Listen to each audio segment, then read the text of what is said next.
Podmladek Nove Slovenije je z odločitvijo Ustavnega sodišča, ki je razsodilo, da Titova cesta ne spada v Ljubljano, nadvse zadovoljen.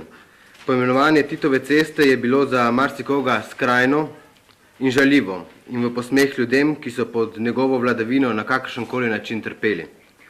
Ustavno sodišče je v razsodbi sledilo argumentom Mlade Slovenije, da je poimenovanje ceste po Josipu Brozu Titu neustavno, ter da ime Josipa Broza Tita, ne glede na to, kako je bil priljubljen pri enih ljudeh in osovražen na drugi strani pri drugih ljudeh, simbolizira totalitarni režim. To, opozarjam, ta ugotovitev Ustavnega sodišča jo je potrebno nujno spoštovati. In Mlada Slovenija jo bo spoštovala, tako kot spoštuje vse odločbe Ustavnega sodišča. Sedaj je dejansko stvar zaključena. Titove ceste v Ljubljani ne bo. In pozivamo tudi župana Ljubljane Zorana Jankovića, da spoštuje odločbo Ustavnega sodišča in Titovo cesto dejansko odstrani. Josip Broz Tito je sinonim za nekdani totalitarni režim, pod katerim je veliko Slovenk in Slovencev umrlo nasilne smrti v povojnih pobojih ali pa so na kakršenkoli način bili zatirani, nadzorovani in postavljeni za drugorazredne državljane.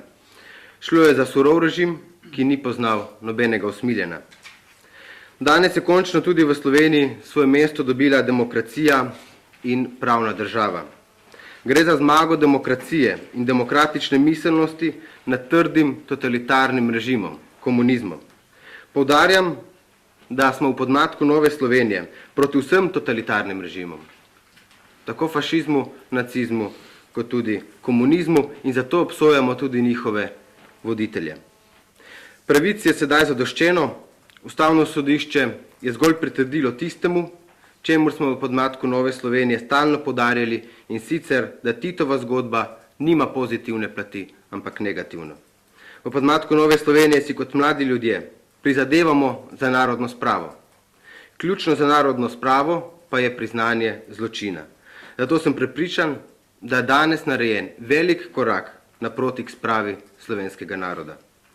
Sicer pa je ta odločitev Ustavnega sodišča, tako kot je že predsednica Jadmila Novak dejala, lahko v velik razmislek ostalim slovenskim občinam, ki še imajo ulice in trge poimenovane po Josipu Brozu Titu, da le-te odstranijo. Današnja odločitev Ustavnega sodišča je tudi jasen signal, da moramo svoj pogled iz preteklosti obrniti v prihodnost. To je namreč za nas mlade najbolj pomembno. Le tako bomo kot družba namreč tudi uspeli.